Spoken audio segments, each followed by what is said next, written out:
और चलिए आगे बढ़ते हैं। बड़ी खबर आपको बता दें, नई सरकार के गठन की तैयारी। आज शाम एनडीए की अहम बैठक, सरकार बनाने का दावा पेश करेगा गठबंधन। सियासी हालात पर चर्चा के लिए इंडिया गठबंधन की भी आज बैठक है। नीतीश और नायडू के अगले कदम पर भी सभी की निगाहें। पीएम मोदी ने फोन कर दिल्ली आने का न्योता दिया है। तो एक तरफ एनडीए की बैठक, दूसरी तरफ इंडिया गठबंधन की भी आज अहम बैठक है।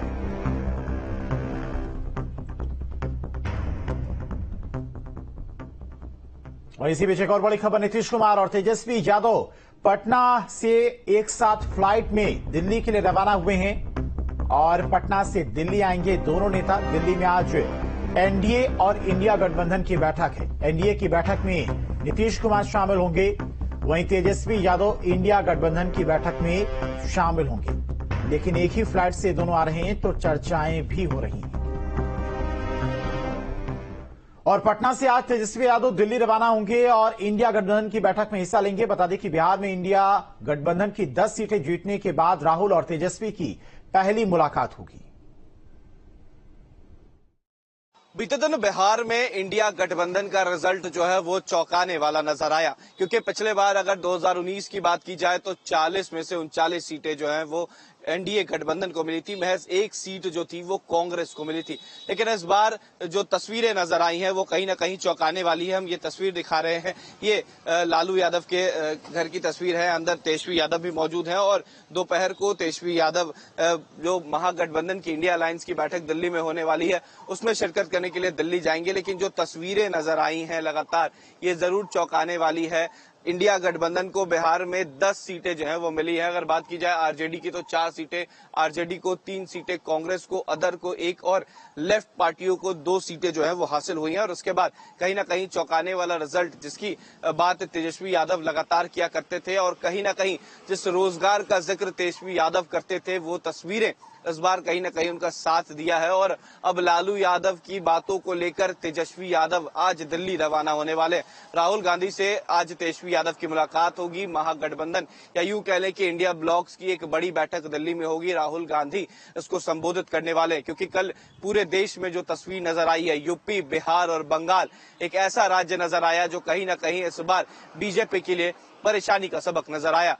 पिछली बार बिहार में बीजेपी 17 सीटें जीती थी, लेकिन इस बार 12 सीटें जो है वो बीजेपी को मिली है। वहीं जेडीयू 16 के बदले 12 पे चली आई। तो कहीं ना कहीं चौंकाने वाला रिजल्ट नजर आया और तेजस्वी यादव आज करीब दोपहर को दिल्ली के लिए रवाना होंगे। दिल्ली जाने के बाद राहुल गांधी से तेजस्वी यादव की मुलाकात होगी और लालू यादव की बातों को राहुल गांधी तक पहुंचाएंगे। और कह सकते हैं कि एक बड़ी बैठक जो है वो हो सकती है। कई निर्णय जो है वो ले सकते हैं। क्या आने वाले समय में गठबंधन में कोई बदलाव हो सकता है? क्या नीतीश कुमार को फिर से बुलाने की जद्दोजहद जो है वो की जा सकती है? तमाम मुद्दे को लेकर आज तेजस्वी यादव दिल्ली में रहेंगे और दिल्ली में राहुल गांधी और इंडिया ब्लॉक के तमाम बड़े नेताओं से मुलाकात करेंगे। वीडियो जर्नलिस्ट सत्येंद्र कुमार के साथ उत्कर्ष, पटना। और चलिए इसी खबर पर तमाम और जानकारी के साथ में दिल्ली से संवाददाता मणिदीप और लखनऊ से संवाददाता अविनाश हमारे साथ जुड़ गए। मणिदीप, सबसे पहले आपसे ही सवाल लेते, चूंकि दिल्ली में इस वक्त सरकार बनाने को लेकर लगातार मंथन चल रहा है, 2 बैठकें होनी हैं और दोनों ही बैठकें बेहद अहम मानी जा रही हैं। इंडिया गठबंधन की बैठक होनी है और एनडीए की भी बैठक होनी है। सरकार बनाने का एनडीए की तरफ से आज दावा पेश किया जाएगा। गहमा गहमी इस बात पर भी है कि इंडिया गठबंधन भी हर जोड़ तोड़ की कोशिश में लगी हुई है। सभी दलों के नेताओं से बातचीत की जा रही है। कितने बजे यह बैठक होनी है और कितने बजे तक एनडीए की तरफ से सरकार बनाने का दावा पेश किया जा सकता है? क्योंकि नीतीश कुमार और चंद्रबाबू नायडू भी माना जा रहा है कि दिल्ली के लिए रवाना हो चुके हैं।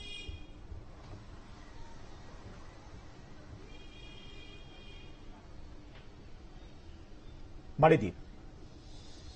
हाँ जी, देखिए बिल्कुल नीतीश कुमार, चंद्रबाबू नायडू जो हैं दिल्ली के लिए रवाना होने ही वाले हैं और ऐसे में शाम 4 बजे के तकरीबन एनडीए के तमाम नेताओं की बैठक होनी है। कल जब जो रुझान नतीजों में जब स्पष्ट हो रहे थे, उसी दौरान ही केंद्रीय गृह मंत्री अमित शाह ने एनडीए के तमाम नेताओं से फोन पर बात की थी। सिलसिलेवार तरीके से जीतन राम मांझी, चिराग पासवान, नीतीश कुमार, सभी के बयान आने शुरू हुए थे कि हम सभी लोग एनडीए के पूरी तरह मुकम्मल तौर पर हम एनडीए के साथ में हैं।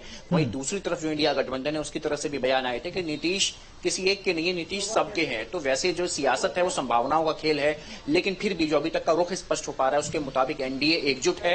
नीतीश कुमार की तरफ से ये बयान आया साफ तौर पर कि सवाल ही नहीं उठता कि हम एनडीए को छोड़ करके कहीं जाएंगे। तो शाम 4 बजे के तकरीबन एनडीए के तमाम नेताओं की बैठक होगी। उस बैठक में तमाम बिंदुओं पर सहमति बनेगी और जब वो सहमति बन जाएगी, उस बंद कमरे में जब एक दूसरे को देख करके सभी लोग मुस्कुरा लेंगे, राहत की सांस ले लेंगे, तब उन बिंदुओं की लकीर बनाई जाएगी और फिर तब राष्ट्रपति के पास में एक दावा पेश किया जाएगा कि आप हम सरकार बनाने के लिए हम तैयार हैं, आप हमें आमंत्रित कीजिए।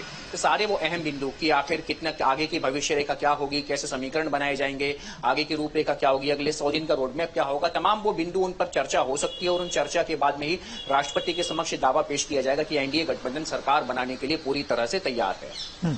लेकिन अभी उससे पहले ये कहा जाए कि दावा बनाने पेश करने से पहले जो अभी तक जो कयास लगाए जा रहे हैं, सवेरे तक जो कयास जी मणिदीप, चूंकि सरकार बनाने का दावा तो एनडीए की तरफ से किया जा रहा है, लेकिन कश्मकश है यहां पर, क्योंकि इंडिया गठबंधन की भी आज बैठक है और एक चर्चा यह भी है कि दिल्ली से चूंकि नीतीश कुमार और तेजस्वी यादव रवाना हुए हैं और दोनों एक ही फ्लाइट में हैं, तो माना जा रहा है कि ऐसा ना हो कहीं फ्लाइट में ही दोनों के बीच में चर्चा हो जाए और जैसा कि नीतीश कुमार की तरफ से कहा जा रहा है कि वो एनडीए से अलग नहीं होंगे, लेकिन उनका जो इतिहास रहा है राजनीति का, कभी बीजेपी के साथ, कभी बिहार में सरकार बनाने के लिए वो लगातार दल बदलते रहे हैं। तो ऐसे में कश्मकश भी काफी चला है कि नीतीश कुमार कहीं साथ ना छोड़ दें एनडीए का।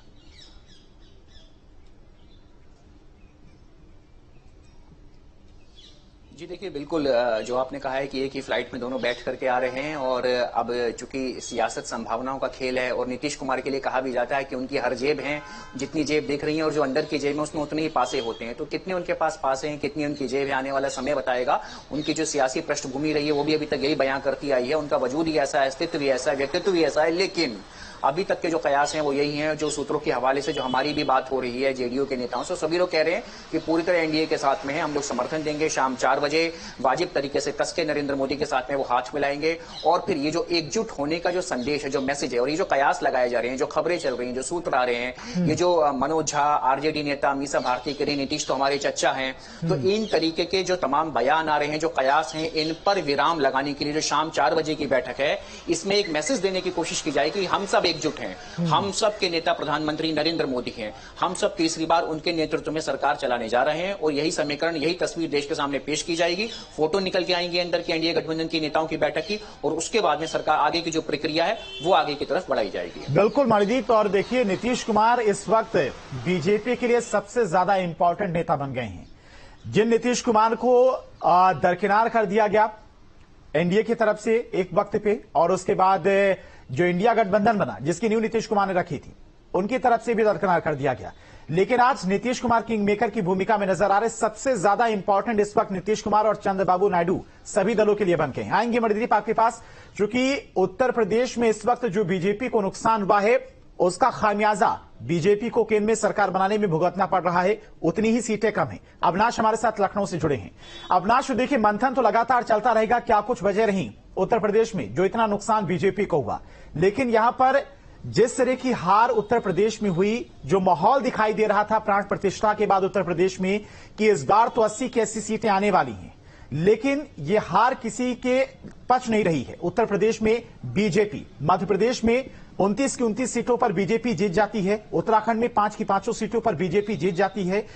जिस उत्तर प्रदेश में राम मंदिर का निर्माण हुआ 500 वर्षों बाद, वहां पर बीजेपी हार जाती है, और सबसे बड़ी बात यह अविनाश की अयोध्या में बीजेपी हार जाती है।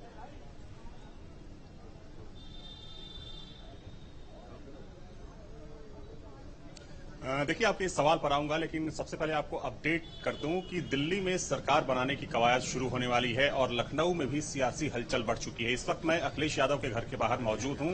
अखिलेश यादव अब से थोड़ी देर बाद कन्नौज निकलेंगे, वहां पर जाकर अपनी जीत का सर्टिफिकेट लेंगे और उसके बाद शाम में वो कन्नौज से ही दिल्ली के लिए रवाना होंगे, जहां पर वो इंडिया अलायंस की जो बैठक होनी है उस बैठक में हिस्सा लेंगे। और इस बात के भी कयास लगाए जा रहे हैं कि इनकी मुलाकात चंद्रबाबू नायडू और नीतीश कुमार से भी हो सकती है। हालांकि ये सिर्फ अभी चर्चाएं हैं, इस पर पुख्ता मुहर लगनी बाकी है। जो दूसरा सवाल आपका यह है कि आखिर यूपी में हार की सबसे बड़ी वजह क्या है, तो देखिए सबसे बड़ी वजह यह है बीजेपी की कि बीजेपी के जो नेता थे वो ओवर कॉन्फिडेंस का शिकार हो गए। जो बीजेपी का काडर था वो नाराज था, बीजेपी के जो वोटर थे घरों से बाहर नहीं निकले और कहीं ना कहीं जो जाति का जोर है, जो कास्ट कार्ड है, यूपी में इस बार जमकर चला। विपक्ष संविधान और आरक्षण को लेकर विपक्ष ने जो एक नैरेटिव सेट करने की कोशिश की विपक्ष उसे डिलीवर करने में सफल रहा और कहीं ना कहीं जो ओबीसी और जो दलित वर्ग रहा उसमें ये मैसेज डिलीवर हुआ कि अगर सरकार आती है तो आरक्षण के साथ खिलवाड़ किया जाएगा, छेड़छाड़ की जा सकती है, संविधान के साथ छेड़छाड़ की जा सकती है और ये एक बड़ी वजह बनी। जहां तक सवाल अयोध्या का है तो देखिए, अयोध्या से जो सांसद थे वो लल्लू सिंह थे। 2014 से चुनाव जीत रहे थे, लेकिन लल्लू सिंह को लेकर वहां के लोगों में भारी नाराजगी थी, खासतौर पर जो ग्रामीण इलाके थे। जब हम लोग जाते थे ग्रामीण इलाकों में तो ग्रामीण इलाकों के लोग कहते थे कि लल्लू सिंह संपर्क नहीं करते हैं, उनके बीच में नहीं आते हैं और जब चुनाव होता है तभी वो अपने घर से बाहर निकलते हैं। तो अयोध्या में देखिए, हार की एक वजह तो ये रही कि प्रत्याशी से काफी नाराजगी थी। दूसरा जो वहां का कास्ट समीकरण है, चूंकि अवधेश प्रसाद जिस जाति से आते हैं उस जाति का वहां पर वोट मान के चलिए कि तकरीबन 3.5 लाख है। कहा जा रहा है कि चुनाव में जो वो पूरा वोट है वो शिफ्ट हुआ बीजेपी से, चूंकि वो वोट 2014 से लेकर जो ट्रेंड रहा वो बीजेपी के साथ आता हुआ दिखाई दिया। लेकिन इस चुनाव में अयोध्या में जो वो पूरा वोट है, न सिर्फ देखिए अयोध्या बल्कि जहां जहां बीजेपी हारी है, पूर्वांचल से बीजेपी का सुपड़ा साफ हो गया है। और सोचिए कि सबसे महत्वपूर्ण बात यह है कि गोरखपुर वो रीजन रहा है जहां पर बीजेपी सबसे सेफ नजर आ रही है। गोरखपुर, महाराजगंज, डुमरियागंज, देवरिया, ये वो सीटें रही हैं जहां पर बीजेपी ने, बांसगांव एक सीट है, कुशीनगर, इन सीटों पर बीजेपी ने प्रचंड जीत हासिल की। और ये जो पूरा इलाका है मुख्यमंत्री का इलाका है, यानी कि योगी आदित्यनाथ का प्रभाव वाला क्षेत्र है। जो पूरा जो गोरखपुर रीजन है वहां बीजेपी का परफॉर्मेंस बेहतर रहता है। लेकिन वहीं अगर आप पूर्वांचल में आते हैं, बनारस के आसपास की सारी सीटें भारतीय जनता पार्टी हार जाती है। चंदौली, जहां से महेंद्रनाथ पांडे केंद्रीय मंत्री हैं, वो सीट बीजेपी हार गई। गाजीपुर, चूंकि गाजीपुर पहले से संभावित था कि वो सीट बीजेपी के लिए काफी कमजोर है। जौनपुर से कृपा शंकर सिंह, जो कि पहले मुंबई कांग्रेस के अध्यक्ष हुआ करते थे, उनको बीजेपी ने टिकट दिया था और ये जो बीजेपी की जो टॉप लीडरशिप थी, कहा गया कि उसका निर्णय है, वहां से बीजेपी चुनाव हार जाती है। आजमगढ़ पहले से संभावित था कि बीजेपी चुनाव हारेगी, आजमगढ़ से बीजेपी चुनाव हार गई। जो बीजेपी के जो 2 प्रमुख एलआई थे, चाहे हम संजय निषाद की बात करें या फिर ओम प्रकाश राजभर की बात करें, दोनों ही नेताओं के बेटे, ओम प्रकाश राजभर के बेटे अरविंद राजभर घोसी से चुनाव हार गए। संत कबीर नगर से प्रवीण निषाद, जो कि संजय निषाद के बेटे हैं, वो चुनाव हार गए। यानी कि बहुत सारे फैक्टर है। इसमें एक सबसे बड़ी वजह निकलकर यह भी सामने आ रही है कि जो बीजेपी की एलआई है, यानी कि जो सहयोगी हैं, चाहे हम ओपी राजभर की बात करें या संजय निषाद की बात करें, इन लोगों ने अपनी जाति का जो पूरा वोट है वो भी वो ट्रांसफर कराने में सफल नहीं रहे। और अगर ये सफल रहे होते तो सुल्तानपुर सीट शायद भारतीय जनता पार्टी जीत गई होती। रामभुआल निषाद, जो कि वहां के लिए एक नए चेहरे थे, नए प्रत्याशी थे, वो गोरखपुर रीजन से आते हैं, सुल्तानपुर जाकर चुनाव लड़ते हैं और मौजूदा सांसद मेनका गांधी को चुनाव हरा देते हैं। इसके पीछे कहा गया कि जो निषाद वोटर है वो पूरी तरीके से शिफ्ट हुआ समाजवादी पार्टी में। यानी कि कई वजहें हैं, एक वजह नहीं है, चूंकि बीजेपी इसको लेकर बाद में मंथन शुरू करेगी कि आखिर हार की असल वजह क्या है और उसको ठीक कैसे किया जा सकता है। लेकिन अब देखिए, सबकी नजर टिकी है इस बात पर कि जो सरकार बनाने की कवायद शुरू हुई है, क्योंकि एनडीए के पास पूर्ण बहुमत है, लेकिन कयास लगाए जा रहे हैं, संभावनाओं बिल्कुल अविनाश। और इस हार से एक बात और भी स्पष्ट होती है कि कार्यकर्ताओं की नाराजगी कभी कभी पार्टी पर बहुत भारी पड़ सकती है। अविनाश, बहुत बहुत शुक्रिया आपका तमाम सारी जानकारी के लिए, और मणिदीप भी हमारे साथ दिल्ली से जुड़े थे, उनका भी बहुत बहुत शुक्रिया। चलिए बढ़ते आगे। मालदीव के राष्ट्रपति ने पीएम मोदी को जीत की बधाई दी है। मोहम्मद मोइजू ने लगातार तीसरी बार जीत की बधाई दी है। द्विपक्षीय संबंधों को आगे बढ़ाने पर उन्होंने जोर दिया है और पीएम मोदी के साथ मिलकर काम करने को उत्साहित मोइजू दोनों देशों की साझा समृद्धि और स्थिरता के लिए काम करेंगे। तो देखिए, बधाई का संदेश भी अब अलग अलग देशों से आने लगा है। तो आज शाम इंडिया गठबंधन अपने सरकार बनाने का दावा पेश करेगी। इसको लेकर लगातार अब देखिए कयास भी चल रहे हैं। आज शाम को दिल्ली में तमाम बैठकें भी हैं। और लोकसभा चुनाव का परिणाम आ गया है। बीएसपी अध्यक्ष मायावती ने ट्वीट कर प्रेस नोट जारी किया है, जिसमें साफ तौर पर लिखा है कि बीएसपी ने हमेशा मांग की है कि चुनाव हमेशा 3 से 4 चरणों में ही होना चाहिए। लंबे चुनाव से जन धन की हानि होती है। बहुजन समाज पार्टी चुनाव परिणामों का गंभीरता से विश्लेषण करेगी। पार्टी हित में ठोस कदम उठाए जाएंगे। तो कल जो परिणाम आए उसको लेकर आज बीएसपी अध्यक्ष मायावती ने ट्वीट किया है।